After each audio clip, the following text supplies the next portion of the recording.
दोस्तों, मैं हूँ मिस्ट्री और एक बार आपका फिर से स्वागत है मिस्ट्री के यूट्यूब के स्टडी मंत्र चैनल पर। जैसा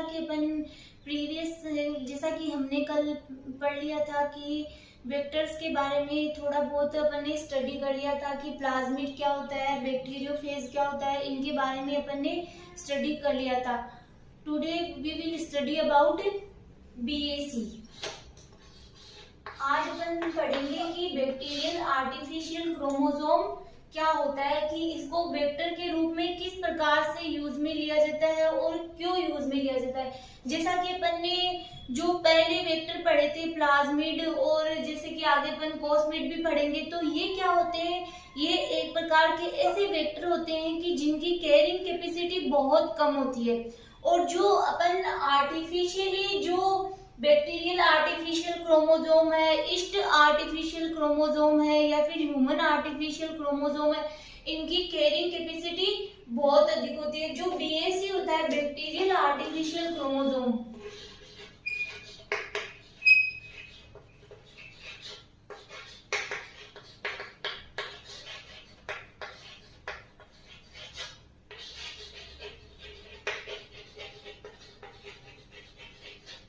जो बैक्टीरियल आर्टिफिशियल क्रोमोसोम है, इसको बैक्टीरियल ही क्यों कहा गया, क्योंकि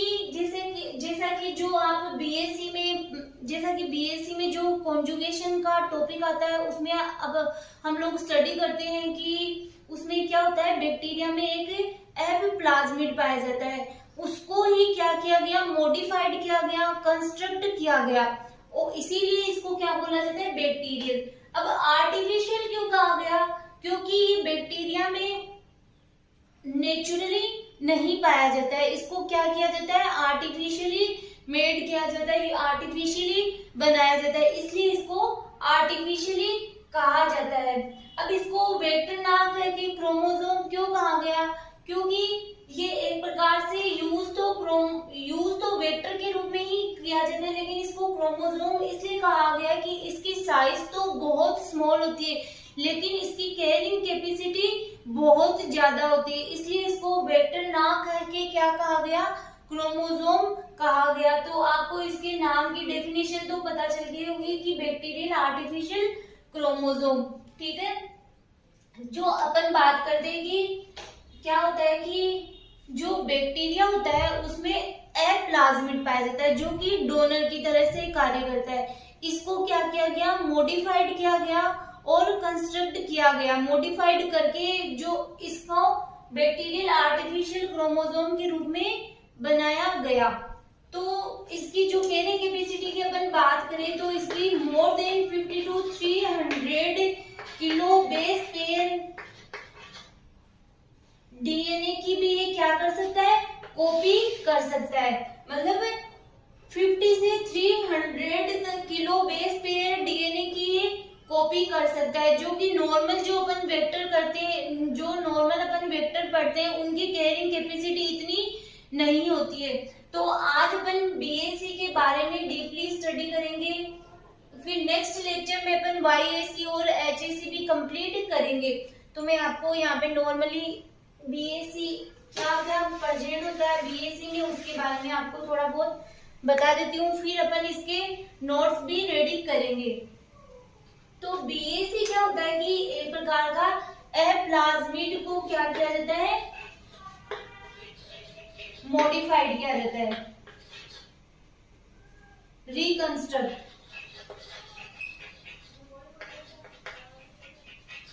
किया जाता है और बीएससी को बनाया जाता है।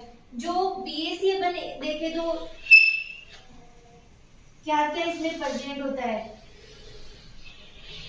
ये भी कैसा होता है, डबल स्ट्रैंडेड होता है, सर्कुलर डीएनए प्लाज्मिड होता है। जो बीएससी होता है उसको सटल वेक्टर भी कहा जाता है।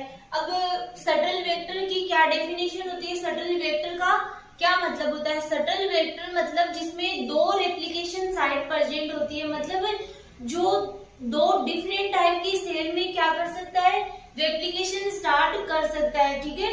तो इसीलिए इसको एक प्रकार का सटल वेक्टर भी कहा जाता है।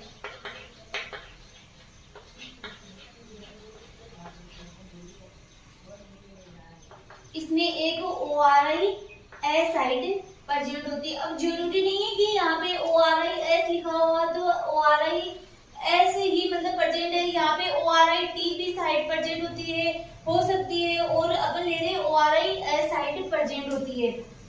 यहाँ पे एक जीन प्रेजेंट होता है RE रेप्लिकेशन E जीन। ये रेप्लिकेशन E जीन क्या करता है, किसी प्रोटीन को एनकोड करता है। ये रेप्लिकेशन E जीन ORI-S के साथ बाइंड होकर के रेप्लिकेशन को स्टार्ट करता है, रेप्लिकेशन की प्रोसेस को स्टार्ट करता है।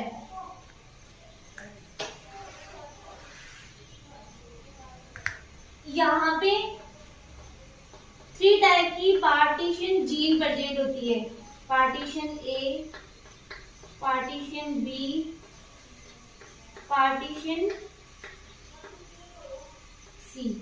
अगर अपन इसके कंपोनेंट की बात करें BAC के,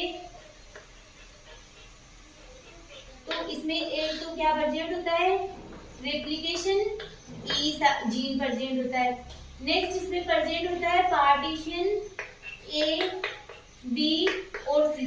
अब इसका फंक्शन क्या होता है, पार्टीशन A, B, C क्या करता है, ड्यूरिंग सेल डिवीजन के दौरान जो डॉटर सेल होती है, उसमें डॉटर सेल में क्या करता है, ये इस एफ प्लाज्मिड को इक्वल डिस्ट्रीब्यूशन करता है, और इस मतलब प्लाज्मिड को एक प्रकार से स्टेबल बनाए रखने में, मेंटेन रखने में भी ये जीन हेल्पफुल होती है।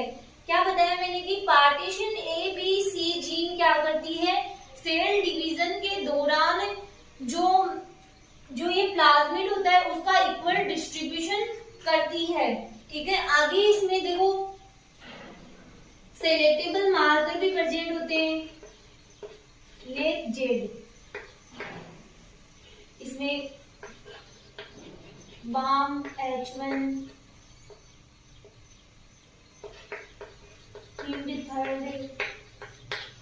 मतलब MCS multiple cloning site present होती है। सेलेक्टेबल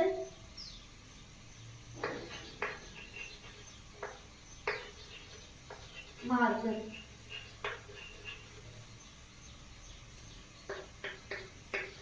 CMR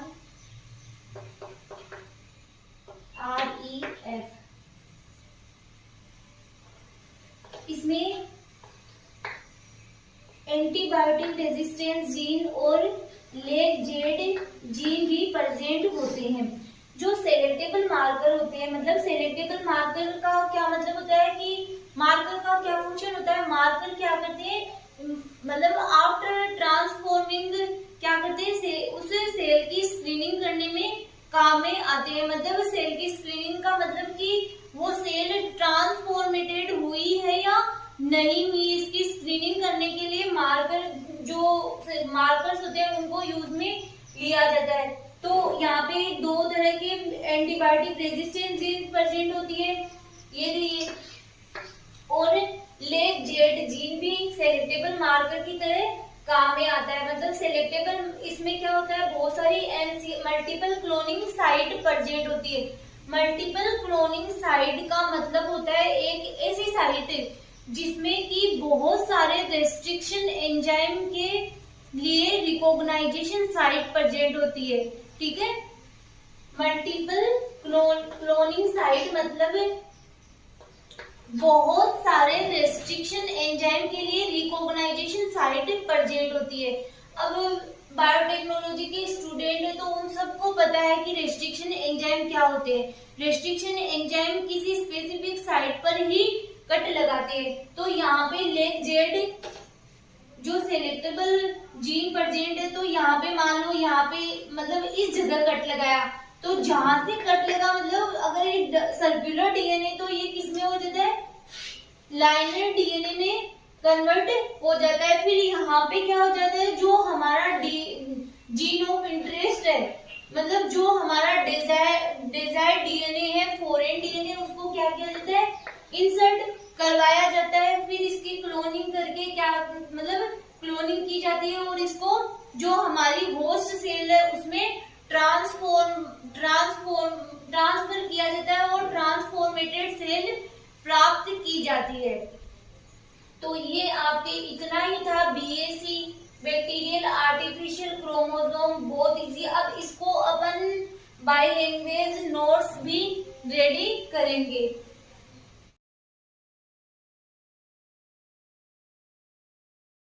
क्रोमोसोम का जो फर्स्ट है बीएसी वेक्टर, अब उसकी फुल फॉर्म होती है bacterial artificial chromosome.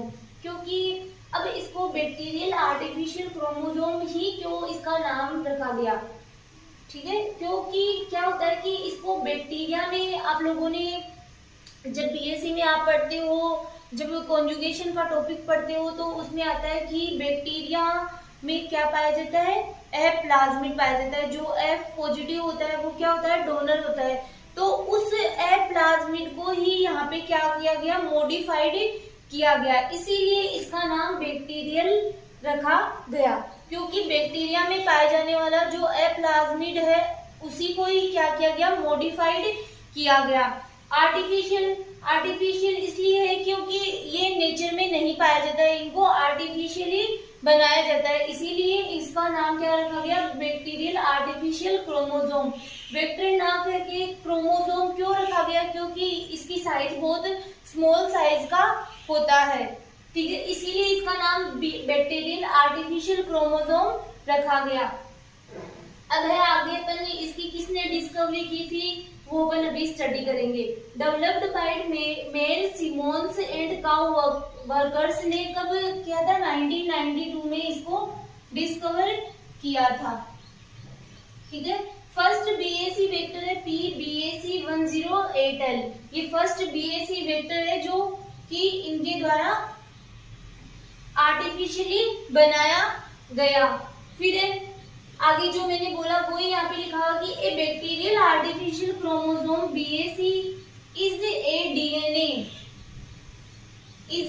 DNA construct based on A functional fertility plasmid F plasmid.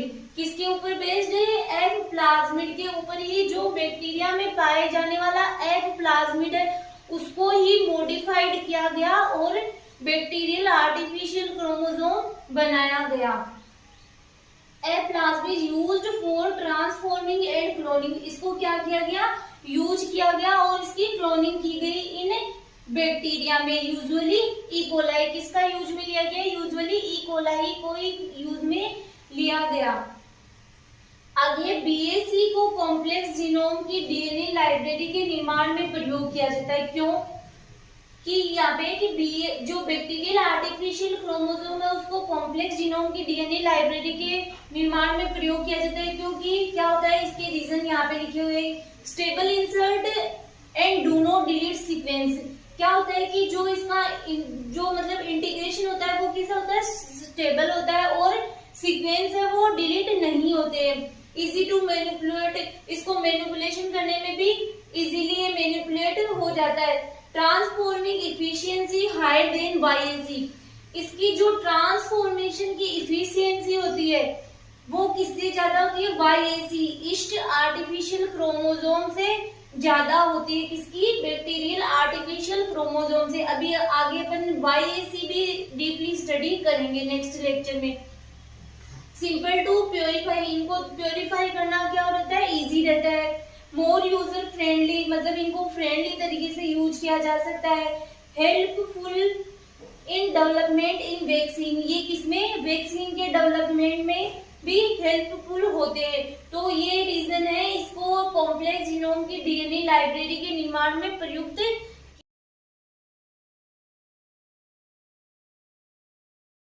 तो स्टूडेंट्स अब अपन बीएसी की स्ट्रक्चर को देखते हैं कि इसमें क्या क्या कंपोनेंट प्रेजेंट होते हैं। तो देखो ये है यहाँ पे REPE, जो कि ये जीन क्या होता है कि REPE जीन क्या होता है, इसमें ORIS के साथ बाइंड हो जाता है कि ये REP जो रेप्लिकेशन E जीन होता है वो किसी प्रोटीन को इनकोड करता है। जो कि क्या करता है, इसके साथ बाइंड होकर के रेप्लिकेशन को स्टार्ट करता है। तो जो आरईपी रेप्लिकेशन ई जीन होती है वो ओआरआईएस के साथ बाइंड होकर के क्या करता है, रेप्लिकेशन को स्टार्ट करता है। फिर है हमारे पास पार्टीशन ए बी सी, 3 प्रकार की जीन प्रेजेंट होती है। बैक्टीरियल आर्टिफिशियल क्रोमोसोम में 3 प्रकार की पार्टीशन जीन प्रेजेंट होती है, जिनका क्या फंक्शन होता है, ये क्या करती है कि जब सेल डिवीजन होता है तो ये डॉटर सेल में ए प्लाज्मिड को इक्वल डिस्ट्रीब्यूशन करती है। कि जब सेल डिवीजन होता है, ठीक है, जब सेल डिवीजन होता है तो डॉटर सेल में ये क्या करती है, इस ए प्लाज्मिड को क्या करती है, इक्वल डिस्ट्रीब्यूशन करती है। मतलब एक प्रकार से ये क्या करती है, ए प्लाज्मिड को स्टेबल बनाए रखने में भी हेल्पफुल होती है ये तीनों जीन। अब अपन बात करते हैं कि इसमें सेलेक्टेबल मार्कर भी प्रेजेंट होते हैं। इसमें 2 प्रकार के सेलेक्टेबल मार्कर प्रेजेंट होते हैं।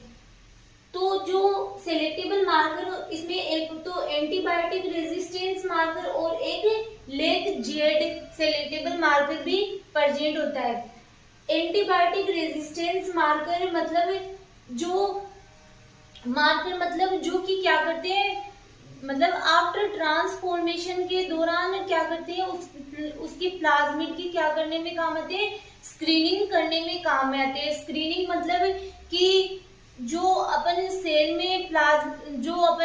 जिस सेल में अपन वेक्टर को इंसर्ट करवा रहे हैं कि उसका ट्रांसफॉर्मेशन हुआ है या नहीं हुआ है, इसकी जांच करने में काम में आती है सेलेक्टेबल मार्कर। अब जो लेग जेड जीन होती है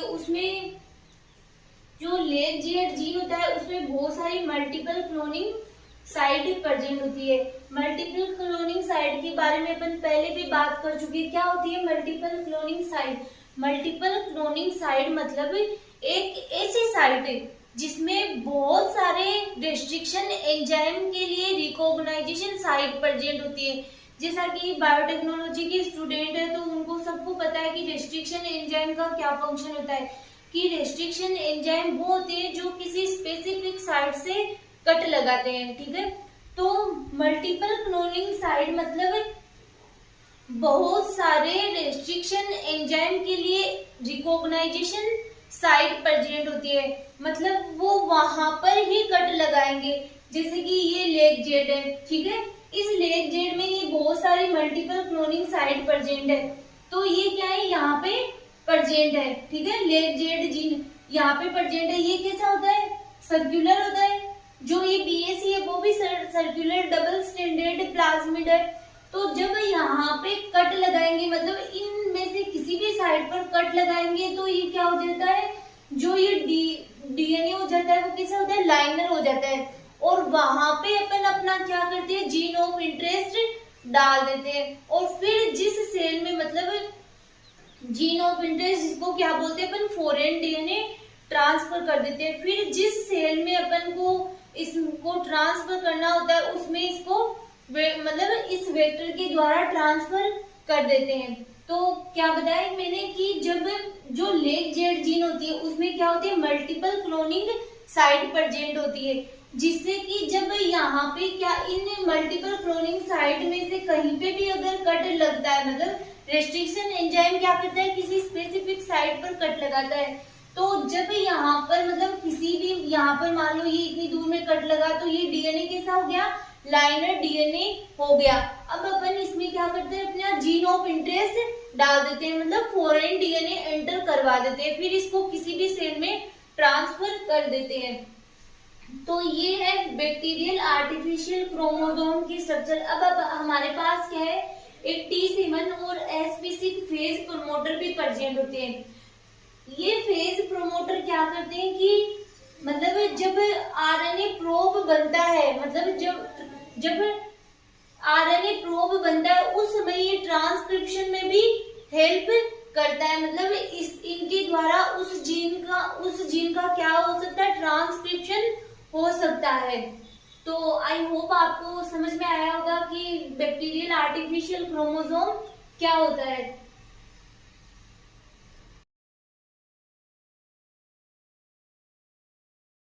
तो स्टूडेंट आगे अपन देखते हैं कि स्ट्रक्चर ऑफ बीएसी की बीएसी के स्ट्रक्चर में क्या क्या कंपोनेंट्स प्रेजेंट होते हैं। जैसा कि मैंने बताया कि आपको ये क्या होता है, एक प्रकार का आर्टिफिशियल क्रोमोसोम होता है, मतलब कि ये बैक्टीरिया में नेचुरली नहीं पाया जाता है। बैक्टीरिया में इसके क्या किया जाता है, बैक्टीरिया के एप्लाज्मिड को मॉडिफाइड करके या कंस्ट्रक्ट करके बनाया जाता है। तो फर्स्ट है कि ORI-S region of replication from E coli a plasmid, मतलब ये एक प्रकार की ORI साइट है, मतलब रीजन ऑफ रेप्लिकेशन की साइट है। ये अलग अलग भी हो सकती है, जैसे यहाँ पे ORI-S लिखा होता है, कई में ORI-T भी हो सकती है, जो कि क्या किसके लिए होती है, डबल स्ट्रैंडेड डीएनए की मतलब रेप्लिकेशन के लिए आवश्यक होती है। तो ये सब में अलग अलग हो सकती है, कोई फिक्स नहीं है कि ORI-S ही हो। Region of replication from E coli a plasmid, मतलब ये ORI-S है वो ई कोलाई के F1 प्लाज्मिड में रेप्लिकेशन साइट होती है। CMR chloramphenicol resistance as a marker. Marker मतलब कि मार्कर क्या होते हैं, मार्कर वो होते हैं मतलब जैसे कि कोई मतलब जो प्लाज्मिड है वो किसी सेल में इंट्रोड्यूस हुआ है या नहीं है, मतलब रिकॉम्बिनेंट है या नॉन रिकॉम्बिनेंट है। तो यहाँ पे अपन इसमें क्या यूज में लिया गया है, CMR chloramphenicol resistance as a marker की तरह से यूज में लिया गया है।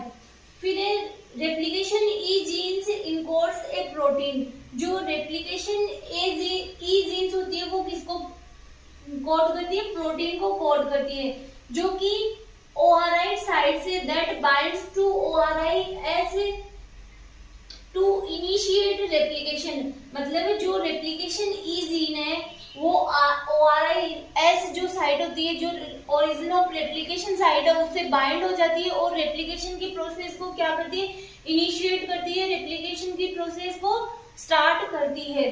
तो ये वाली जीन है वो प्रोटीन को इनकोड करती है, ये किसके साथ बाइंड करती है, ORI-S साइट के साथ बाइंड होती है, जिससे कि रेप्लिकेशन स्टार्ट हो जाता है। फिर है इसमें अलग अलग मल्टीपल जो बैक्टीरियल आर्टिफिशियल क्रोमोसोम होता है, इसमें क्या मल्टीपल क्लोनिंग साइट प्रेजेंट होती है। मल्टीपल क्लोनिंग साइट का मतलब कि जो रेस्ट्रिक्शन जीन्स है वो अब रेस्ट्रिक्शन जीन्स क्या करते हैं कि एक स्पेसिफिक साइट पे कट लगाते हैं, तो उनके लिए मतलब अलग अलग साइट प्रेजेंट होती है, अलग अलग क्लोनिंग साइट प्रेजेंट होती है। PAR, PARB and PARC for the division of plasmid during cell division.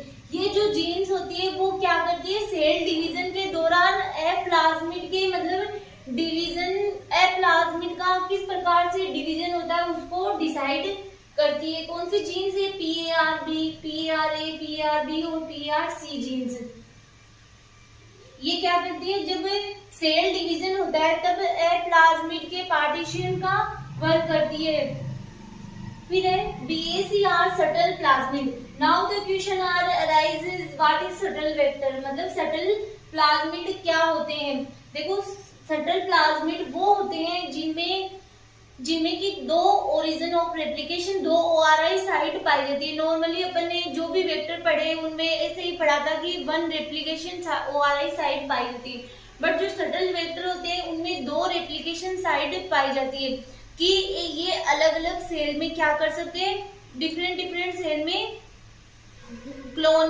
इनका डिफरेंट सेल में क्लोनिंग की जा सकती है, कि ये दो डिफरेंट सेल में फंक्शनल हो सकते हैं, तो सटल डिफरेंट सेल में सेटल हो सकते हैं, इसलिए इनको सटल प्लाज्मिड वेक्टर भी बोला जाता है, क्योंकि इनमें दो ओरिजिन ऑफ रेप्लिकेशन साइट पाई जाती है।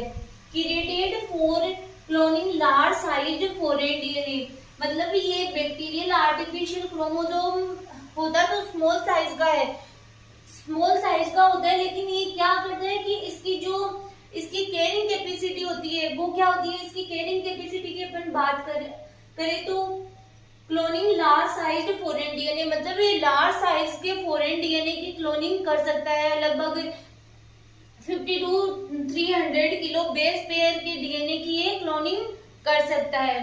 फिर है कंपोनेंट्स ऑफ बीएसी। अब अपन अगर बीएससी बैक्टीरियल आर्टिफिशियल के क्रोमोसोम के कंपोनेंट्स की बात करें तो इसमें सेलेक्टेबल मार्कर प्रेजेंट होते हैं, इसमें लेग जेड जीन और एंटीबायोटिक रेजिस्टेंस जीन भी प्रेजेंट हो सकती है।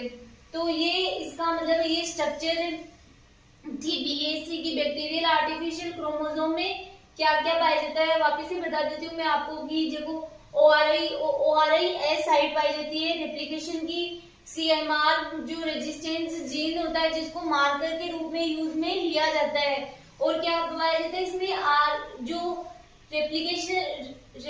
रेप्लिकेशन ई जीन पाई जाती है जो कि प्रोटीन को कोड करती है और किसके साथ में ओरिजिन ऑफ रेप्लिकेशन साइट के साथ में बाइंड होकर के रेप्लिकेशन को इनिशिएट करती है।